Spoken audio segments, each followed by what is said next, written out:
রহমানির রহিম। আসসালামু আলাইকুম। Welcome to PK soft. Dear viewers, আজকে আপনাদের সামনে একটি advance real time order sending apps present করতে যাচ্ছি, যেটা মূলত স্মল, মিডিয়াম বা লার্জ বিজনেস ম্যানেজমেন্টের জন্য।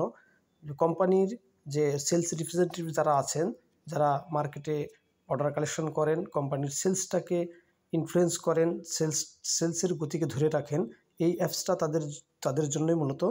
এই অ্যাপসের যে ফিচারগুলো আছে চলুন দেখানো যাক।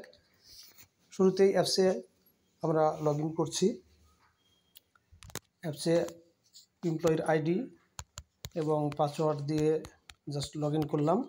লগ ইন করার পর আমরা একটা ড্যাশবোর্ডে আসছি, যেখানে রিপ্রেজেন্টেটিভের নাম, তার এমপ্লয়ি আইডি, টেরিটরি এবং ডেট অফ জয়েন্ট, পাশাপাশি তার টার্গেট, রানিং মান্থের টার্গেট কত, তার এখন পর্যন্ত সেলস কত, অ্যাচিভমেন্ট কত পার্সেন্ট হয়েছে, তার ডিফারেন্স কত আছে, এবং আজকে যদি সে অর্ডার পাঠিয়ে থাকে কত অর্ডার পাঠাচ্ছে, এই সিনারিগুলো দেখতে পাচ্ছেন।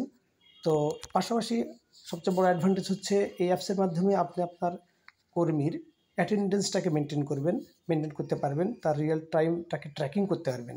তো দেখুন, এই মেনুতে অ্যাবাউটের পরে অ্যাটেন্ডেন্স নামে একটি বাটন আছে। অ্যাটেন্ডেন্সে ক্লিক করলে এখানে start work not started, start work, এবং মুডটা আছে অটো, পিরিয়ড হচ্ছে আফটার ওয়ার্ক, অর্থাৎ এখন সে কাজ শুরু করে নাই, কাজ শুরুর পরে হিসাব হবে। এখন সে আপনার কর্মী যখন এখানে স্টার্ট ওয়ার্কে ক্লিক করবে, স্টার্ট ওয়ার্কে ক্লিক করলাম, সাথে সাথে তার কাজটা স্টার্ট হয়ে গেল, ওয়ার্ক স্টার্ট সাকসেসফুলি। এবং এখানে আসছে ওয়ার্ক ইন প্রোগ্রেস, স্টপ ওয়ার্কের জন্য ওয়েট করছে, এবং এটা সে মুড দিছে ম্যানুয়াল, কটার সময় দিয়েছে, সে টাইম, তার লোকেশন সব কিছু এখন সার্ভারে চলে গিয়েছে। এরপর সে এমপ্লয়িটা তার পরবর্তী যে কাজগুলো সেগুলো করবে। এখানে সে অর্ডার পাঠাতে পারবে, তার অর্ডারগুলো সে দেখতে পারবে, তার অর্ডার সেভ করে রাখতে পারবে, তার সেলস সে মনিটর, এখানে প্রোডাক্ট সেলস আছে, প্রোডাক্ট সেলসে গিয়ে তার প্রোডাক্টের সেলস মাসের বা বছরের, তার সব সময় যে কোনো সময়ের হিস্ট্রিগুলো এখানে সব আছে। পাশাপাশি তার সেলস রিপোর্ট আছে তার, এবং তার মার্কেটে যে ডিউজ লিস্ট সেটাও আছে, এবং যদি কোনো ডিসকাউন্ট সে দিয়ে থাকে, অনেক সময় কমিশন দেয় এছাড়া, সেই কমিশন লিস্ট এখানে আছে, এবং অ্যাবাউটে অ্যাপসটাকে সিনক্রোনাইজ করার ব্যবস্থা, পাশাপাশি অ্যাপসের যে ব্রিফিংটা সব কিছু আছে। তো চলুন, যখন একজন এসআর বা একজন এমপিও, মেডিকেল রিপ্রেজেন্টেটিভ, সে যখন অর্ডার পাঠাবে, শুরুতে সে নিউ অর্ডারে যাবে, এখানে কাস্টমার লিস্ট সব চলে আসছে তার। এখান থেকে সে তার সুবিধা মতো কাস্টমারকে সার্চ করে নিতে পারবে, বা যে কোনো কাস্টমারকে সামনে পড়ে তাকে সিলেক্ট করে নিতে পারবে। একটা কাস্টমারকে যখন সিলেক্ট করবে, সেই কাস্টমারের ডিটেলস উইথ প্রিভিয়াস ডিউ, তার যদি কাস্টমারের প্রিভিয়াস ডিউ থাকে সেটা এখানে শো করছে, দেখেন লালভাবে রেড কালারে, যে প্রিভিয়াস ডিউ তার আছে কি না, যদি থাকে শো করবে। আর তার ডিটেলস, ফোন নাম্বার, অ্যাড্রেস, তার সব কিছুই কাস্টমারের এখানে অ্যাড আইটেমসে সে তার আইটেমগুলো সব পেয়ে যাবে। এবং সবচেয়ে মজার বিষয় হচ্ছে, এখানে দেখেন প্রত্যেকটা আইটেমের নামের পরে তার প্যাক সাইজ। প্রথমটা হচ্ছে প্যাক সাইজ, মানে একটা কার্টুনে কয় পিস থাকবে বা একটা বক্সে কয় পিস থাকবে। আর তারপরে হচ্ছে তার যে স্ট্রেংথ ভলিউম, যেটা যেমন 1 লিটার, হাফ লিটার, 250 ml, এটা ভলিউম, এবং পাশাপাশি প্রাইস। মজার বিষয় হচ্ছে, যদি কোনো প্রোডাক্টের স্টক এই মুহূর্তে না থাকে, তাহলে সেই প্রোডাক্টটা এখান থেকে অ্যাবসেন্ট। অর্থাৎ সাপোজ ধরেন যে এখানে হাফ লিটারের প্রোডাক্টটা যদি কোম্পানিতে স্টক না থাকে, তাহলে এখানে 1 লিটারের পরে 250 দেখাবে, বা হাফ দেখাবে না, যার ফলে কোনো বাল্কি অর্ডার পাঠানোর সুযোগ থাকবে না। এবং একজন রিপ্রেজেন্টেটিভ, সে মানে কখনোইভাবে তার যে স্টক নিয়ে তার যে হেডেকটা, যে আসলে আমি অর্ডারটা কাটছি, এখানে আমার স্টক আছে কিনা, বা এই প্রোডাক্ট আমি দিতে পারবো কিনা, এই ব্যাপারটা সে কনফার্ম থাকতে পারতেছে। এবং তার যে ক্যালকুলেশনগুলো, এগুলো কিন্তু ঠিক করার অটোমেটিকলি হয়ে যাবে। তো চলুন কিছু একটা অর্ডার তৈরি করি আমরা। সাপোজ 1 লিটার আমরা দিলাম, এখানে 12 পিসে কার্টুন হয়, 12 পিস দিলাম, জাস্ট প্লাস প্রোডাক্টটা অ্যাড হয়ে গেছে। এই দেখুন প্রোডাক্টটা অ্যাড হয়ে গেছে এখানে। এই প্রোডাক্টটাকে সে আপডেট করতে চাইলে, সেই সংখ্যাতে ক্লিক করে সে এখান থেকে আপডেট করতে পারবে। আপডেট করলে তার প্রাইস টাইস সব কিছু কিন্তু এখানে অটোমেটিক আপডেট হয়ে যাবে, এবং তার টোটাল আইটেম কত যোগ করেছে, কোন অ্যামাউন্টটা কত আসছে, সেটাও কিন্তু এখানে শো করছে। এখানে তো আরও প্রোডাক্ট অ্যাড করি, হাফের সাপোজ দিলাম, হাফের 24 টাকা কার্টুন, এটা 12টা দিলাম। এরপরে আরেকটা আইটেম সাপোজ নিলাম, আরেকটা এটা দিলাম 5 কেজির প্যাকেট দিলাম, 5টায় একটা প্যাক হয়, 5টা দিলাম, জাস্ট এই 4টে প্রোডাক্ট অ্যাড করলাম আমি। তো টোটাল এই প্রোডাক্টগুলো যখন অ্যাড করছি, প্রোডাক্টগুলো কিন্তু এখানে সব চলে আসছে, যে 1 লিটারের 11 পিস, হাফের 12 পিস, 5 কেজির 5 পিস, টোটাল আইটেম হচ্ছে 28টা। 4147 টাকা তার টোটাল অ্যামাউন্ট আসছে। এটা সে কাস্টমারকে ইনফর্ম করতে পারবে। পাশাপাশি সে যদি এখানে আরও কিছু কম বেশ করতে চায় বা যদি রিডাকশন করতে চাই, সব কিছু করার সুযোগ আছে। আমরা একটা 11 ছিল 12 আবার করে দিলাম। আলটিমেটলি সব কিছু আপডেট হয়ে গেছে। এরপরে অর্ডারটা থেকে সেভ করলো। এভাবে যতগুলো কাস্টমার আছে সবগুলো কাস্টমার ধরে ধরে সে প্রতিদিনের অর্ডারগুলো সব কালেকশন করে সেভ করে রেখে দিল। এবং সেভ করা অর্ডারগুলো তার অর্ডার লিস্ট, নিউ অর্ডারের পরে যে অর্ডার লিস্ট আছে অর্ডার লিস্টে গেলে দেখতে হবে। এখানে দেখুন কাস্টমারের নাম, মোবাইল নাম্বার, তারপরে যাচ্ছে তার অ্যাড্রেস আছে এবং কত আইটেম সে অর্ডার দিয়েছে এবং ভ্যালুতে কত দিয়েছে সব কিছু শো করছে। এইভাবে সবগুলো অর্ডার, যতগুলো অর্ডার কাটবে সবগুলো অর্ডার এখানে সিরিয়াল বাই সিরিয়াল শো করবে। এরপর যখন অর্ডার সে পাঠাইবে, সেন্ড বাটনে ক্লিক করে পাঠাতে পারবে। ওই প্রসেসে পরে যাচ্ছি। এখন যদি তার অর্ডার আবার পুনরায় এডিট করার দরকার হয় বা কিছু আইটেম বাদ দেওয়ার, বা দোকানদার বললো যে ভাই কমায় দেন বা এটা বাড়ায় দেন, সেক্ষেত্রে সে জাস্ট এই যে বামে যে আইকন আছে পেন আইকন, এডিট আইকন, এখানে ক্লিক করে সে এখান থেকে অ্যাড আইটেমে যে আইটেম বাড়াতে পারবে। এখানে আইটেমগুলো বেশ কম করা, যেটাই দরকার তার হবে, ইনক্রিজ করা, ডিক্রিজ করা, সে সবগুলো করতে পারবে এবং তারপর অর্ডারগুলো সেভ করে দেবে।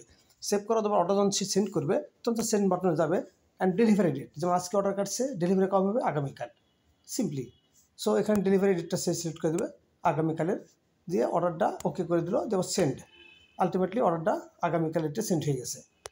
সেন্ড করা অর্ডারগুলো দেখার জন্য সে ইনভয়েস লিস্টে গেল, আগামীকালের ডেটটা জাস্ট সে সিলেক্ট করে দিল, দেওয়ার পরে যে তার অর্ডারটা জাজিবুদ্দিন, ডেট, অর্ডার নাম্বার আর অর্ডারের যে ভ্যালুটা এবং টোটাল ভ্যালুটাও নিচে শো করবে। সবগুলো অর্ডার এভাবে শো করবে।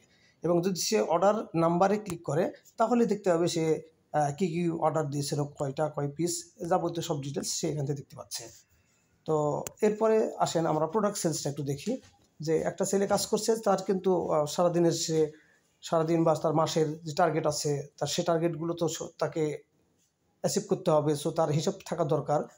এ কারণেই তার হিসাবকে সহজ করার জন্য, ক্যালকুলেশন সহজ করার জন্য এখানে প্রোডাক্ট সেলসে যদি যায়, সে টোটাল মান্থের, এটা টোটাল মান্থের 1 তারিখ থেকে আজকে 14 তারিখ, টোটাল মান্থের সেলস, কোন প্রোডাক্ট কয় পিস মানে কয় কার্টন বিক্রি করেছে সব টোটাল দেখতে চাচ্ছে। যে সে যদি ফিল্টার করে দেখতে চায় যে শুধু আজকেরটা বা এক সপ্তাহ যে কোনো জিনিস, সাপোজ আমি আজকেরটাই দেবো, যেহেতু অর্ডার পাঠালাম ওটাই দেখতে চাচ্ছি, জাস্ট এই যে সিলেক্ট করে দিলাম ডেটটা, ফিল্টার মারলাম, আলটিমেটলি কী অর্ডার পাঠাচ্ছে দেখতে পাচ্ছে।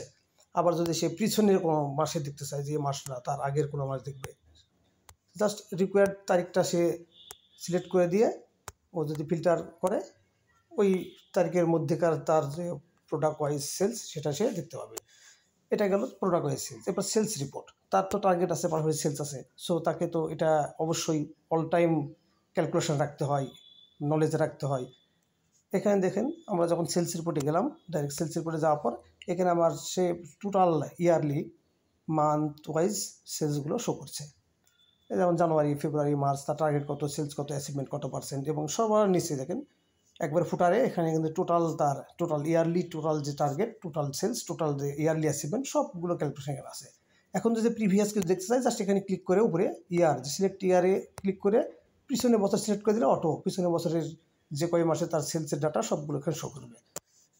এবং ডিউজ লিস্ট যদি দেখতে চাই যে আসলে আমার মার্কেটে ডিউজ আছে কার, তার এই যে ডিউজ লিস্টটা চলে আসছে, টোটাল মার্কেটের ডিউ কত, 1,85,400, এবং এখানে কাস্টমার ওয়াইজ কাস্টমার নেম সহ কার কত ডিউ আছে এই ডাটাগুলো সে দেখতে পারবে। আর ডিউ না থাকলে তো প্রয়োজন হচ্ছে না এটার।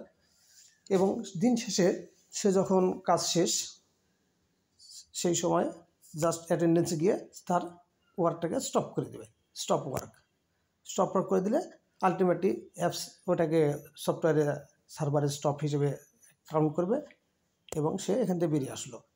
তো ধন্যবাদ। আশা করি সব কিছু যতটুকু সম্ভব দেখানোর চেষ্টা করেছি, আপনারা বুঝতে পেরেছেন। তো যদি এই অ্যাপসে আরও কিছু ফিচার প্রয়োজন হয় অ্যাড করে দেওয়া যাবে। আশা করি এই অ্যাপসের মাধ্যমে আপনার রিপ্রেজেন্টেটিভটা বা আপনার কোম্পানি অবশ্যই সেলসের ক্ষেত্রে আলাদা কিছু ফ্যাসিলিটি ইনশিওর হবে।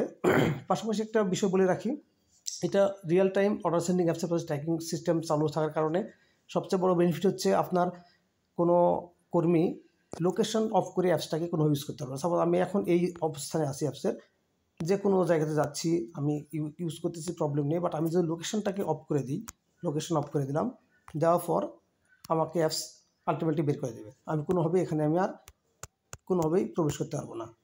তার মানে হচ্ছে আপনার কর্মীকে আপনি রিয়েল টাইম ট্র্যাকিংয়ের জন্য অ্যাপসটা হচ্ছে একটা বেস্ট সলিউশন। তার সেলস, তার ডাটা, তার সকল কিছু মেনটেন করার জন্য একটা বেস্ট সলিউশন। আপনারা চাইলে আমার অ্যাপসটা ইউজ করতে পারেন। সেক্ষেত্রে আমার সাথে যোগাযোগ করবেন। ভিডিও ডিসক্রিপশনে সব কিছু ডিটেলস দেওয়া আছে। তো আপনাদের বিজনেসের উত্তরোত্তর উন্নতি কামনা করে আমি আমার ভিডিওটা শেষ করছি। আসসালামু আলাইকুম।